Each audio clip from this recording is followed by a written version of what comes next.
Estamos de volta, agora são 11 horas e 6 minutos. A gente vai falar sobre alguns temas bastante importantes. Ontem, a Abaiomi, que é o coletivo de mulheres negras da Paraíba, esteve em festa. Que a diretora da Abaiomi, Uliana Gomes, ela é a primeira mulher negra e também cotista a se tornar doutora pelo programa de pós-graduação em antropologia da Universidade Federal da Paraíba. E é com ela que nós vamos conversar agora. Na verdade, é coletiva mesmo, né?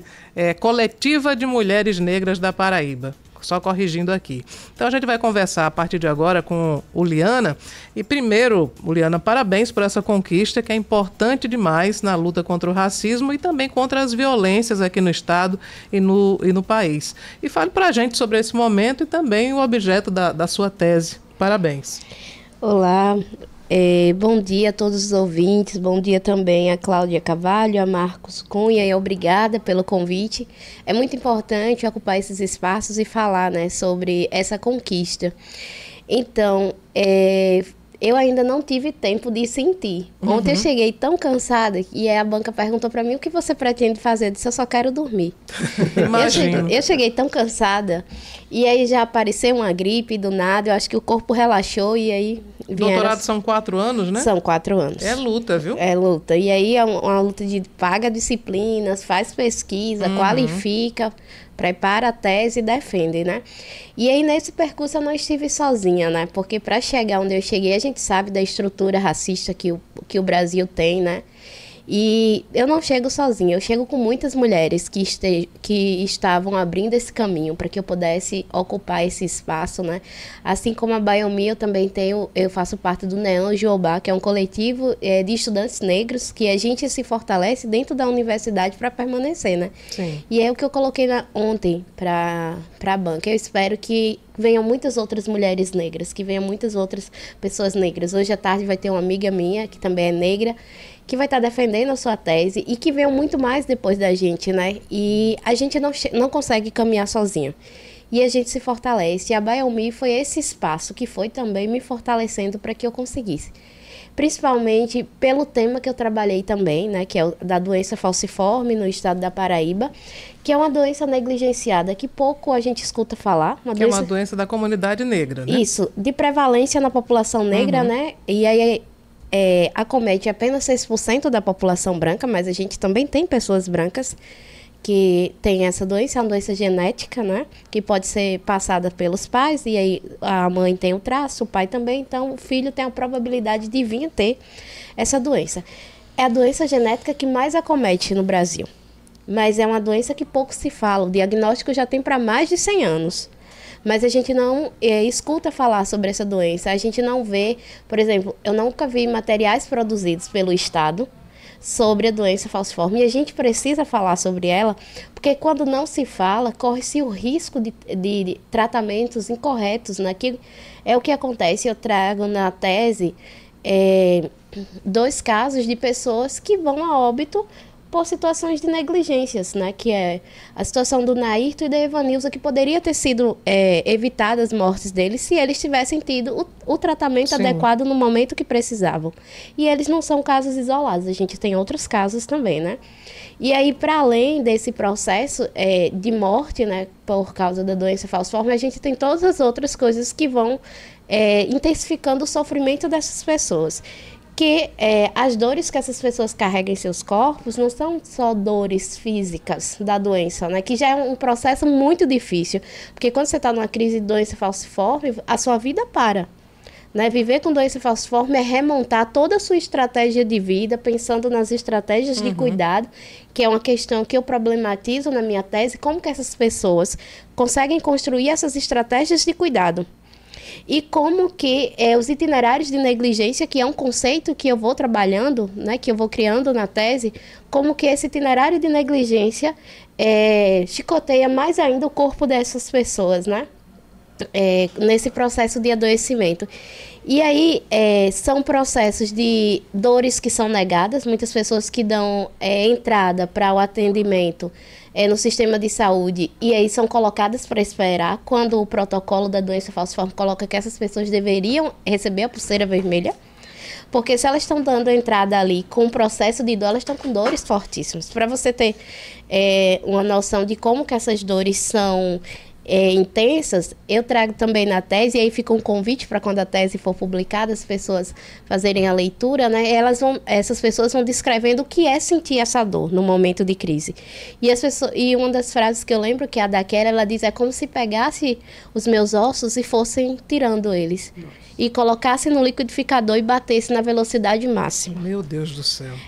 E aí tem outros casos, é como se eu sentisse que meu corpo estivesse sendo perfurados por facas. Uhum. Então são dores muito intensas que tiram a voz, que tiram o fôlego, que tiram a respiração dessas pessoas, que tiram essas pessoas das suas atividades cotidianas.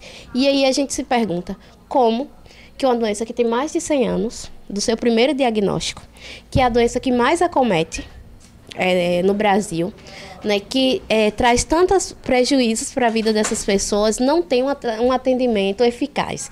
Porque a gente tem a saúde da população negra, que já coloca o que se tem que fazer. A gente tem uma política muito bonita, né, da saúde da população negra. Ela é montada e ela está aí para ser efetivada. O problema é que o sistema de saúde ele não consegue. Que a prática não é igual à teoria, né? Isso. Antes da gente continuar, eu queria registrar aqui um recado que uma ouvinte especial mandou para você. Ela diz o seguinte: Uliana Gomes é uma grande inspiração para todas nós mulheres negras. Sua trajetória de vida serve de referência, como a determinação e a garra de uma mulher negra podem nos fazer alcançar altos voos. Tire o racismo do caminho e deixe a gente passar. Uli, querida, você é farol e sua luz norteia muitas de nós. Axé. É o recado de Peri Camilo para você. Eita, minha gente, enquanto eu esperava para conversar com vocês, eu estava lendo um pouco das mensagens que eu recebi. Eu estava dizendo para o menino da recepção que eu ainda não consegui ainda entender que eu sou doutora, né? Que eu cheguei, então, você lê essa mensagem da Peri Camilo, né? Que é a minha companheira na Baiomi, e aí a vontade é só chorar, porque eu ainda não, eu tô anestesiada ainda, né? Porque muitas vezes eu cheguei a pensar assim, eu não quero mais, eu quero desistir, porque é um processo muito doloroso. Em que momentos, né? Que tipo de acontecimentos fizeram você pensar em desistir? A negação dentro da universidade. A gente passa muitas vezes pelo racismo da desconfiança. O tempo todo ter que estar dando carteirada, dizendo assim, isso aqui foi eu que fiz, eu sou capaz disso. Quer dizer, desconfiaram que você não havia sido capaz de fazer o que você tinha feito? Isso. Eu também sou professora substituta da Universidade Federal da Paraíba, né? E aí, mesmo circulando nos corredores, muitas vezes eu não sou reconhecida como professora. E aí eu tenho que fazer aquele processo de dizer, sou professora, minha matrícula é essa, e eu preciso que abra a sala tal. A gente ainda passa por esse... Por exemplo, são funcionários que não reconhecem ou se recusam a reconhecer por preconceito, porque você é negra? Então, já passei por situações de funcionários... de tipo, eu preciso que abra a sala tal. E a pessoa, você precisa que um professor venha aqui fazer esse pedido. Eu disse, não, mas eu sou a professora. Mas qual é a sua matrícula? E eu sei que esse processo ele não acontece com os meus professores brancos. Sim. Porque eu já estive com eles na qualidade de alunos, onde eles foram pedir para abrir sala. E não houve objeção nenhuma. E ninguém nenhuma. pediu para que ele falasse a matrícula deles, né? E aí também essa coisa de quando você diz, eu sou doutora. Nossa, sério? Você conseguiu? E tal. E aí... Eu sou de Pilar, né? Eu tô aqui, eu vim para estudar e fiquei, mas as minhas raízes são pilarenses. Então, muitas vezes, quando eu tô indo para casa da minha família lá, e aí eu tô voltando nos alternativos, eu sempre volto com pessoas que trabalham em casa de família, e geralmente elas dizem assim, você trabalha na casa de quem? Aí eu falei, não, eu não trabalho na casa de ninguém, eu sou, na época eu estudava, né? Eu sou estudante e tal. Nossa, sério e tal. Então, nossos corpos negros, eles não carregam os diplomas que a gente tem. E esse é um processo de negação que a gente sofre muito, né? E aí eu costumo dizer que quando a gente sofre as opressões do racismo cotidiano, eles não param para perguntar sobre os nossos currículos. E isso vai colocando uma sobrecarga muito pesada dentro do processo da universidade, né? Por exemplo, na graduação... Eu tive professores que desconfiaram que aquela nota que eu estava tirando na prova não era minha. Eu já fui retirada dentro de uma sala para ir para outra sala fazer a prova, porque o professor desconfiou que eu estava filando, porque Meu na Deus. prova anterior eu tinha tirado uma nota maior. Né? Então eu já tive professores Isso não acontecia com colegas seus brancos? Não. E aí, já tive professores que disseram, mas o que você acha de fazer um curso técnico? Você tem certeza que você quer, tá? Então, esses são processos que vão pesando na nossa trajetória, né? Ao longo da nossa formação. Então, além da gente lidar com a concorrência, porque está dentro do espaço acadêmico, é um processo de disputa, a gente sabe, né? Então, e eu não consegui disputar de igual por igual naquele espaço, porque as pessoas, a gente disputa a partir dos acessos que a gente tem na educação. Eu venho de uma educação pública que, na minha época, era uma educação muito defasada. Hoje a gente tem uma educação muito melhor. Né? Então, a educação que as minhas irmãs acessam vai dos espaços estruturais, as qualidades do ensino, ela é diferente do que eu acessei. Então, eu trazia fragilidades no processo de escrita, né, no processo de fala, eu não conseguia falar. Eu lembro que ontem na minha banca teve um professor que fez, né, a memória lá, eu lembro de quando Liana dizia que não conseguia falar em público, que não conseguia falar. Porque você é tão poldado diante de tudo, você é tão negado nesse processo, que você não consegue. E hoje eu falo para todas as pessoas, sem as cotas eu não estaria onde eu estou. Tá? Porque eu não teria acessado o processo de graduação, não teria permanecido, e eu costumo dizer que a universidade ela é pública, mas ela não é gratuita, ela custa muito caro. Né? No meu período de graduação, a gente tinha que tirar xerox, e as xerox custavam caros. No primeiro e segundo período, eu tinha acesso às xerox porque os meus amigos tiravam para eles e para que eu tivesse acesso também, eles me davam as xerox deles. Na minha época, por exemplo, para o meu curso de marcos, curso de comunicação, a biblioteca era extremamente defasada. Isso. E muitas vezes não havia nem a possibilidade de tirar xerox e a gente também não tinha dinheiro para comprar o livro. Para você ter uma ideia, para meu TCC, Cláudia, eu só encontrei um único livro, e mesmo esse único livro era de 1975. Ou seja, totalmente defasado, né? Então, existem vários obstáculos, realmente. Eu queria lhe perguntar, Liana, voltar um pouco, eu sei que a gente tem muito assunto para abordar, porque a sua história é muito rica, mas eu queria voltar para Pilar, para a sua infância, e a partir de que momento você decidiu, olha, eu vou pela educação, porque esse aqui é o caminho que vai me levar a mudar de vida? Eu tenho poucas lembranças da minha infância, né, do processo de educação, porque eu sou de Pilar, mas eu sou da zona rural. Sim. Então, eu venho do sítio Lagoa do Gonçalo. Então, né? Seus pais são agricultores? Isso. Meu pai é cortador de cana, e aí eu fui criada junto com meu pai e com a minha avó, né, minha avó agricultora. E aí, eu no processo de formação da educação básica, eu lembro que, para você ter noção, a minha sala de aula ela tinha 5 cadeiras. E eram muitas crianças, então a gente combinava quem ia chegar mais cedo para ficar na fila para entrar e pegar essas cadeiras, uma dessas 5 cadeiras. E quem não pegasse a cadeira? Aí a gente levava uma lata. Sabe aquelas latas que a gente carrega na cabeça com água? Então a gente ou sentava nos sacos da merenda, né, com os alimentos, e levava a lata para colocar o caderno em cima. Foi a escola que eu tive acesso na minha infância, né? E eu lembro que saiu uma notícia que eu fiquei muito impactada no jornal, e eu não vou lembrar qual foi o jornal, e era um jornal impresso, que dizia assim, grupo escolar do Gonçalo parece uma casa abandonada. Esse era como era a escola que eu tive acesso. E era esse grupo escolar que você frequentava? Que eu frequentava. Que hoje é diferente, né? É a escola que as minhas irmãs estudam, porque as minhas irmãs são bem mais novas, são do segundo casamento do meu pai. E aí, hoje a escola tem ar-condicionado, tem cadeiras para todo mundo. Eles não precisam dividir turmas, né? Porque eu lembro que a professora tinha que dividir o quadro em 3. E aí, eram 3 turmas diferentes para ela dar conta, para dar aula ao mesmo tempo. Né? E aí eu vou para o ensino fundamental, eu estudo uma parte do ensino fundamental, do ensino fundamental 2 em Juripiranga, depois eu vou estudar em Pilar, né? Porque o sítio fica entre Juripiranga e Pilar.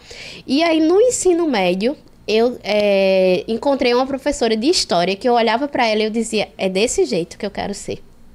E quando eu vi aquela professora, que é a professora Graça, Silva de Pilar, um cheiro muito grande para ela, porque ela é minha inspiração. E você ainda tem contato com ela até hoje? Eu tenho contato com ela. Inclusive, ela foi uma das mulheres homenageadas em um dos projetos da Biomi, que é um projeto em que a gente homenageia as mulheres negras que constroem histórias de luta, né? E a gente homenageia em vida, né? E aí... eu olhava para ela, ela trazia uma bolsa de lado e um monte de livro e caderno assim para a sala. Ela era professora temida, professora de história, né? Quando ela chegava, todo mundo fazia silêncio. Mas eu tinha uma admiração tão grande por aquela mulher e eu dizia, é ela que eu quero ser. É desse jeito que eu quero ser. E aí eu presto o vestibular a primeira vez, eu passo para matemática em Campina Grande, mas eu não tive condições de ir. Minha família não tinha condições. E aí eu passo também para História, na UEPB de Guarabira. Eu ainda vou fazer a matrícula, mas também não tive condições de ir, porque a minha família não tinha como. E aí eu passo para Ciências Sociais, que foi um professor de matemática que disse, você já ouviu falar sobre o curso de Ciências Sociais? Eu acho que você tem muito esse perfil também. E aí eu venho para o curso de Ciências Sociais aqui.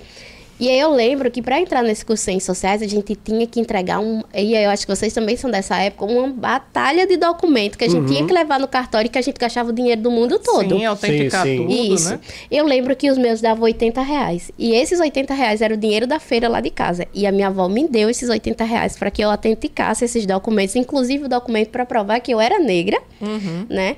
E poder entregar e acessar. Quando eu entro à universidade, uns amigos meus que já tinham entrado um ano antes, né? Porque eu passo para matemática e não consigo ir. Eu passo para história e também não consigo. Então, tenho que fazer o vestibular de novo. Na minha época, era vestibular. E já tinham 2 amigos meus, que era o Fred e o Florencio, né? Que também são do sítio Chão de Areia, que é um sítio próximo de Lagoa do Gonçalo. E eles falaram sobre a residência. Então, eu morei 4 anos na residência universitária. Então, vim para a residência universitária e me deu condições de estar na universidade. Então, eu morei 4 anos dentro da universidade. E aí, no segundo período, eu já consigo projetos de extensão. Então, eu consigo comprar o meu primeiro computador. E aí, com esse projeto de extensão, eu vou conseguindo pagar as apostilas, eu vou conseguindo me sustentar dentro da universidade. Então, por isso que eu falo da importância de projetos que permitam a gente estar dentro da universidade, né? E que as cotas, elas não podem ser só acesso, elas têm que ser permanência também. E aí eu faço o processo de graduação, vou para o mestrado e vou também enquanto aluna cotista e bolsista. E aí eu já saio da residência e vou morar de aluguel, dividindo apartamento com os amigos, mas eu só consigo porque a bolsa do mestrado me dá condições para isso, que na época era pouca, mas eu ia ali, apertava aqui, ia fazendo e ainda dava para ajudar um pouquinho a família. E no doutorado do mesmo jeito. Então, você vê que é um processo que a gente vai construindo a partir das possibilidades de acessos que eu vou tendo. Verdade. Que é o que eu costumo dizer. E aí, como o Peri diz, né? Tira o racismo do caminho que a gente passa e faz acontecer. Então, se a gente tem oportunidade, a gente faz acontecer. Se a gente tiver oportunidade, muitas meninas negras vão conseguir realizar o sonho de ser doutoras ou de ser o que elas quiserem. Então, a gente só precisa de oportunidade, a gente só precisa de condições para realizar os nossos sonhos.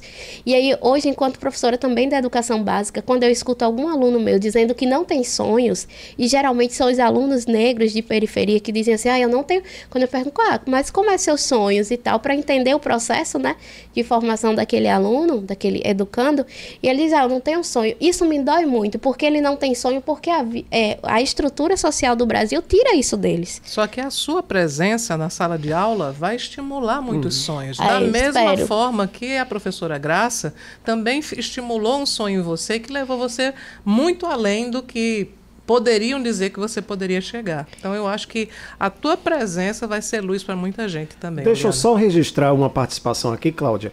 A Telúcia Silva, que ela falou o seguinte, que orgulho dessa mulher, salve Uliana Gomes. A Terlúcia é uma maravilhosa, né? Eu lembro que a gente teve uma assembleia, uma audiência na Assembleia, e a deputada Cida Ramos disse assim, não existe luta sem Terlúcia, porque essa mulher é um potencial de luta, ela move as estruturas, assim como a do Valina Rodrigues, né? Elas são de uma força incrível de transformação e é o processo de luta dessas mulheres que faz como mulheres como eu consigamos estar onde a gente está hoje, né? É um processo de luta muito grande para que a gente consiga que as nossas consigam se manter vivas, porque se manter viva hoje no Brasil é um processo de luta e de resistência muito grande, né? Porque a bala sempre encontra os nossos corpos e aí eu sempre falo também, nós não morremos só de bala, nós morremos das negligências também. Né? E aí eu agradeço muito ao universo, aos orixás, que me protegeram nesse percurso, porque diante de um não desses professores que eu recebi, a minha vida poderia terminar ali. Né? Porque são diante desse não que a gente tem. Quando a gente sonha algo e alguém tira aquele sonho da gente, a gente morre. A gente morre socialmente. Né? Então, poderia ter morrido socialmente nesse percurso desse não. Pois é, eu acho que os professores, eles deveriam ter, em algum momento, também não sei nem se tem, porque eu nunca cursei pedagogia, ou enfim, eles deveriam ter uma disciplina que fosse sensibilizá-los para o quanto eles podem incentivar os alunos. Porque na minha trajetória eu já encontrei vários professores que também tentaram descartar as minhas ideias, tentaram silenciar o meu discurso, que tentaram... Enfim, houve um determinado momento que eu tinha um projeto e o professor disse, não, isso aqui não cabe. E eu disse, cabe sim, levei adiante e fiz e deu tudo certo. Mas há momentos em que os professores, eles tentam podar você. E, na verdade, eu acho que todo professor deveria ter essa consciência de que ele, mais do que ensinar, ele pode estimular e muito a carreira dos alunos. Mas eu queria voltar agora para a gente falar sobre a sua tese, porque a gente precisa falar sobre isso. Você falou de negligência, que 2 pessoas que estão no seu estudo, infelizmente, perderam a vida por causa de negligência. Então, antes de falar até sobre isso, muita gente não sabe também o que é a doença falciforme. Você já disse que ela acomete também pessoas brancas, mas que na maioria os pacientes são da raça negra. Então, o que é a doença falciforme e de que maneira a negligência tirou a vida dessas 2 pessoas? Antes de adentrar essa pergunta que você faz, Cláudia, só na questão dos professores, eu acho que também vai muito além do ser professor, né? Dessa construção do ser professor, porque esses professores, eles passam por um sistema de ensino e aprendizagem, então a gente tem uma estrutura racista. Então eu acho que essa estrutura, né, racista, ela coloca sobre esses professores essa sobrecarga e muitas vezes essa falta de entendimento da estrutura social e de parar para pensar sobre a condição dos alunos que eles vão acessar. Né? Então, a gente tem um processo estrutural em que a gente precisa ir quebrando aos poucos e o movimento segue nesse trilhar de quebrar essas estruturas. Mas nem é somente sobre racismo, é também sobre racismo, mas há diversos outros componentes culturais e sociais, porque o professor, ele é fruto do meio, né? Então, ele tem as suas limitações. Mas eu acho que a academia podia dar um gás em fazer com que eu estimular o fato de que o professor entenda o ponto o papel dele como condutor também e eventualmente até inspirador. Isso seria muito bacana, né? Se todo mundo entendesse essa missão. Isso. E aí, quando você diz, não só o racismo, mas hoje na estrutura social, eu acho que é o mais perverso, né? Porque quando a gente pensa no racismo, aí vem as questões de gênero, vem as questões de classe, e eu acho que o racismo, ele tá ali como uma das ferramentas mais opressoras do nosso sistema da sociedade. Mas, voltando para essa questão que você me fez, né? O que é essa doença falciforme, né? Como eu disse, é uma doença genética, né? Que vai modificar as células. Né? As nossas hemácias, elas são redondinhas, né? E elas, para quem não tem a doença falciforme, elas vão percorrendo a corrente sanguínea, né? E levando oxigênio para o nosso corpo. Quem tem a doença falciforme, numa crise falciforme, essas hemácias, elas ficam no formato de foice ou de meia-lua, né? E elas ficam em formatos mais rígidos, e isso vai prendendo a circulação sanguínea e causando diversas complicações no corpo dessas pessoas, né? E aí, por ser uma doença genética, hoje a forma de cura que a gente tem para a doença falciforme é o transplante de medula, mas ele não é possível para todas as pessoas. Né? E aí tem um paradoxo nesse processo de transplante. Embora seja a doença acomete em sua maioria a população negra, mas quem tem mais acesso aos transplantes é a população branca. É essa população de 6% que tem mais acesso aos transplantes. E a população negra está na fila, mas não está chegando ainda, né? Então, essa doença que é negligenciada principalmente pelo processo de racismo e que, diga-se, o racismo institucional, né, que é dentro dos processos da estrutura. E aí, como que essa doença ela vai passando por esse processo de negligência, né? Vai começando também pelos nossos gestores, que não conhecem sobre. Também pelos nossos representantes políticos, porque eu não sei se vocês já viram algum deputado, algum presidente se colocar em alguma fala, em algum pronunciamento dele sobre a doença falciforme. Não, realmente eu nunca Se vi. hoje a gente chegasse na Assembleia Legislativa da Paraíba e perguntasse para eles o que é a doença falciforme, talvez eles não soubessem. Aliás, talvez eles não sabem o que é. E não saber o que é leva a não pensar projetos de lei que possa alicerçar o tratamento dessas pessoas ou até cobrar o que a política de saúde da população negra já preconiza para essas pessoas. Juliana, desculpa lhe interromper, é porque o nosso bloco já acabou, mas eu já quero fazer um convite para que você volte na próxima semana para o Além do Poder na TV Manaíra para a gente contar essa história e falar mais sobre a doença falciforme, porque eu acho que tanto a tua história quanto também o teu objeto de estudo são importantíssimos para a população da Paraíba. Eu super aceito o convite e aí deixo a sugestão de vocês estenderem esse convite também para a Associação Paraibana das Pessoas com Doença Falciforme, né? Que aí, se vocês precisarem no contato, eu passo. Sim. E aí, para que eles também estejam falando comigo, porque é a associação que me dá condições de fazer essa pesquisa. Então, eles estando juntos para falar sobre essa condição de adoecimento também é muito importante. Faremos e eu isso. super aceito o convite. E é isso. Joyce vai fechar com você ali os detalhes, mas está tudo certo então para a próxima semana. Vamos só marcar a data. Bom, 11 horas e 33 minutos, vamos ao intervalo, Marcos Cunha. Daqui a pouco a gente vai falar sobre o Dia do Forró.